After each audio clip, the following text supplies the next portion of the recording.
जय भीम जय Maharashtra India unlimited in digital news चॅनलमध्ये सगळ्यांचं स्वागत आहे.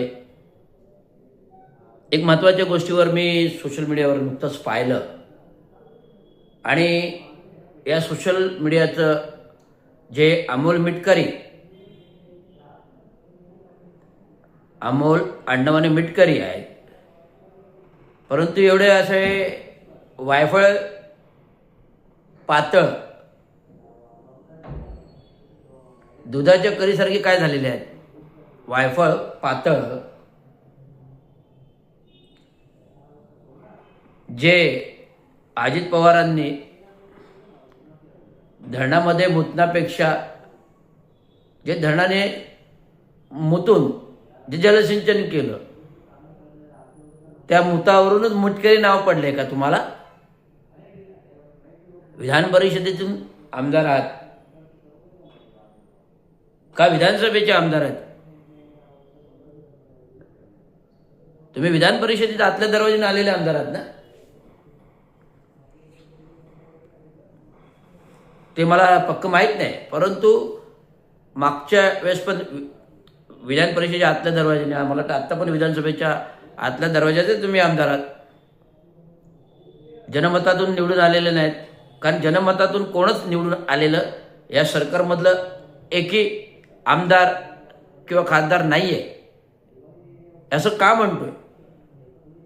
कारण जे काही निवडणुका झाल्या त्यावेळेस महाराष्ट्रामध्ये जो काही प्रक्षोभ होता, क्षोभ होता, राग होता जनतेच्या उदरी, त्यांनी तुम्हाला कोणालाही जनाधार दिलेला नाही. हा जो जनाधार आणि जनमत आहे हा EVM मशीन हॅकिंगमुळे आहे, केलेल्या निवडणुकीमध्ये भ्रष्टाचारामुळे आहे, वाढवलेल्या टक्केवारीमुळे आहे आणि गावागावामध्ये प्रत्यक्ष गावागावामध्ये पाठवलेल्या पैशाच्या गाड्या,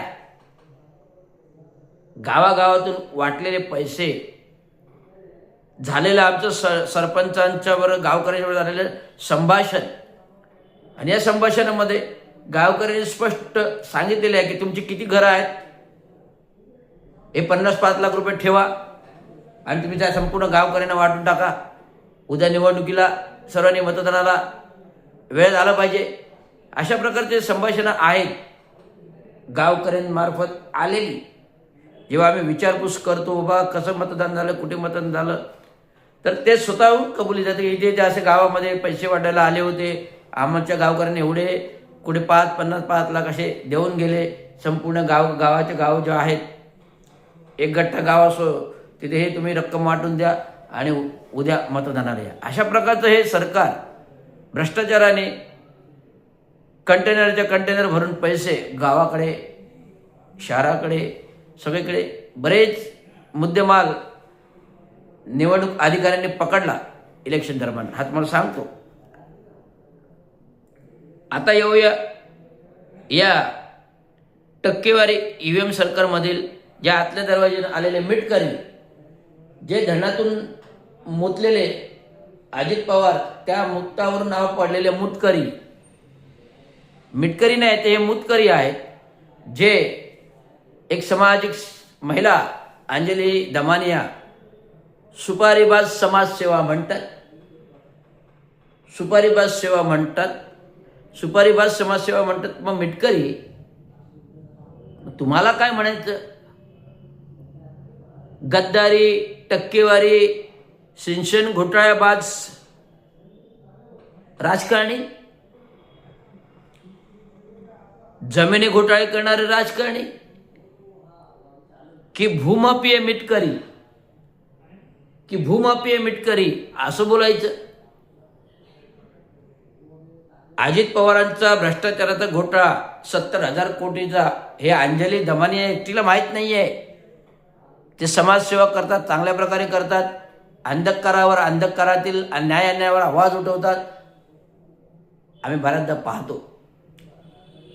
माझी पण प्रत्यक्षात भेट झालेली आहे. ठाणे महानगरपालिकेत आलेले असताना आम्ही बोलले भेटूया, परंतु अद्याप भेट झाली नाही. फोन केले होते पण फोन उचलत नाही, भेट नाही झाली. परंतु सामाजिक सेवक करणारे जे कोणी समाजसेवक कार्यकर्ते आहेत ते खरोखर आपला पोटाला चिमटा घेऊन खिच्यातून 1.5 डमकं पैका खर्च करून जे काही कागदपत्र गोळा करतात, भ्रष्टाचाराची कागदपत्र गोळा करतात, त्यातून जनसामान्यापर्यंत उजेडात आणतात, ते खरी समाजसेवा आहे. आणि त्यांच्या पाठीशी स्वामी समर्थ जरूर आहेत. कारण सत्याच्या मार्गाने जाणारे, सत्याला उजळता, सत्याच्या मार्गाने जाणारे, खोटं काम उघड करणारे मागे सत्याच्या मार्गाने नेहमी स्वामी समर्थ असतात. त्यामुळे त्याचं काही वाकडं होत नाही. मग असे किती मुटकरी आले, असे किती मिटकरीचे मुतकरी आले आणि त्यांनी काही बदनामी केली, सुपारीबाज समाजसेवा, तर तुमचं काय आहे?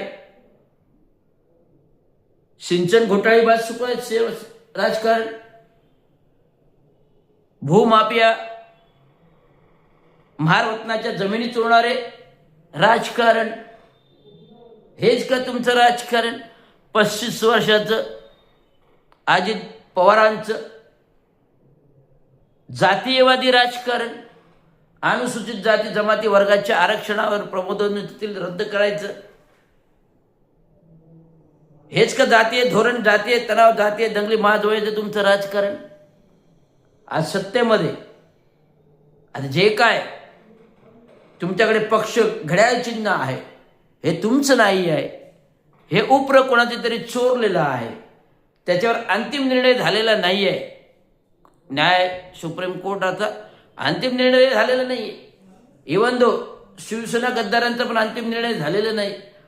आज 12 तारखेला सुनावणी होती, परंतु असीम सरोदे यांना मुद्दामून या केसपासून लांब ठेवण्यासाठी त्यांची सनद 3 महिन्यासाठी निलंबित केली.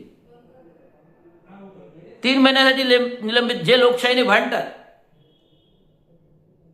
जे घटनाबाह्य सरकारविरुद्ध भांडतात, जे घटनाबाह्य कायदा कानून विरुद्ध भांडतात, तर अशा भांडणाऱ्या प्रामाणिक व्यक्ती माणसांवर अन्याय होतो. जसं माझ्यावरही झाला. मी एक सरकारी अधिकारी कार्यक्षेत्रात कार्य करत असताना चुकीच्या गोष्टीला विरोध केला आणि कामामध्ये चुकीच्या कामाला आक्षेप घेतला, म्हणून ते चुकीचं काम होण्यासाठी प्रामाणिक अधिकाऱ्याला बाजू काढण्यासाठी बदली नाही, तर थेट निलंबन केलं गेलं. सरकारच्या दबावाने, पालकमंत्री एकनाथराव शिंदेच्या दबावाने आणि ठाणे महानगरपालिकेतील नगरसेवक नजीब मुल्लाच्या जबाबदारीने या लोकांनी गेम करण्यासाठी त्या अधिकाऱ्यालाच बाजूला काढायचं. म्हणजे तो अधिकारी मी, म्हणजे आम्ही सत्याने भांडतो, सत्याने प्रामाणिक सेवा करतो. तुमच्या बापाचं काय जातं? तुमच्या बापाचं खातो. आम्ही सत्याने वागतो, आम्ही सत्याने समाजसेवा करतो, सत्याने खोटं उजळत आणतो. त्यात तुमच्या बापाचं काय जातं? कारण की तुमच्या बापाचं जातं, कारण तुमच्याकडे असलेल्या काळ्या पैशाचं जो वारेमाप चाललेला टक्केवारीचा भ्रष्टाचार निडरपणे उघड करणारे आम्ही माणसं आहोत, जे कोणाच्या बापालाही नाही घाबरणार. संविधान रक्षक आहेत, कायदा रक्षक आहेत, आरक्षण रक्षक आहेत. ब्लू पॅन्थर महाराष्ट्राचा सिंह, भारताचा रक्षक, भारताचा अग्निरक्षक आहोत. आणि जर अग्नी, सत्याचा अग्नी जर या भ्रष्ट भूमाफियावर टक्केवारीने पडला ना, त्यामध्ये जाऊन खाक जा, आमचं काही होणार नाही. म्हणून मिटकरींना सवाल आहे, त्यांना मुतकरी म्हणतो. मिटकरींना सवाल, त्यांना मुतकरी म्हणतो की एखाद्यावर ब्लेम करण्यापेक्षा, एक बोट दाखवण्यापेक्षा स्वतःकडे भ्रष्टाचाराची 4 बोटं आहेत, हे मुतकरींना सांगून देतो.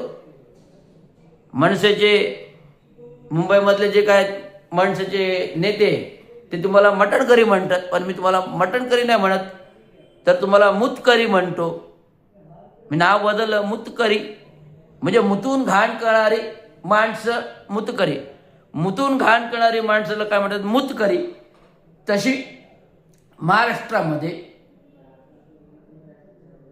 भूखंड बळकावून, भूमाफी चोरून ही मुतकरींनी च्या पक्षानं, सर्वस्वी अध्यक्ष राष्ट्रवादीचे शरद पवारांचा भ्रष्टाचार आहे. पार्थ पवारचे हा स्कॅम 12 कंपन्यांचा स्कॅम घोटाळा बाहेर आलाच पाहिजे. संविधान आहे, घटना आहे, कायदा आहे, कानून आहे, न्याय व्यवस्था आहे आणि भ्रष्टाचाराचा बिमोड हा झाला पाहिजे. म्हणून मुतकऱ्यांना सांगतो, अंजली दमानियाच्या ज्या समाजसेवा आहेत, प्रकर्षाने समाजात अंधकार उघड करतात, त्यांच्या मागे एस रविराज, संविधान रक्षक, कायदा रक्षक, आरक्षण रक्षक, ब्लू पॅन्थर महाराष्ट्राचा सिंह, भारताचा रक्षक, भारताचा आग्नेयास्त्र आहे. याचा जर गोळा कधी पडला ना सत्याचा, तर पार मुतकरी तुमच्या मूतच सुकून जाईल, एवढं लक्षात सांगतो. त्यामुळे आमच्या प्रामाणिक समाजसेवक करणाऱ्या माणसावर नसते तसे आरोप न करता, जर आरोप करायचा प्रयत्न केला तर महिला प्रतिबंधक कायदा, स्त्री महिला प्रतिबंधक कायदा अंतर्गत तुमच्याकडे महिला आयोगच असेल, पण लोक आयुक्त, राष्ट्रपती या सर्वांकडे सेवा अर्ज करून, तक्रार अर्ज करून तुमचं जे काय दिलेलं आहे विधानसभा परिषदेचं, तुम्हाला विधान परिषद दिलेली आहे उमेदवारी, ती रद्द करायला या रवींद्र शिंदेला वेळ लागणार नाही, सांगतो. चॅलेंज आहे माझं. या मुतकरीने परत नादी लागलं, महिलांच्या सुपारीबाज सेवा कधी म्हटलं, सुपारीबाज समाजसेवा कधी म्हटलं, तर लक्षात ठेवा, गाठ एस रविराज रवींद्र शिंदे आहे.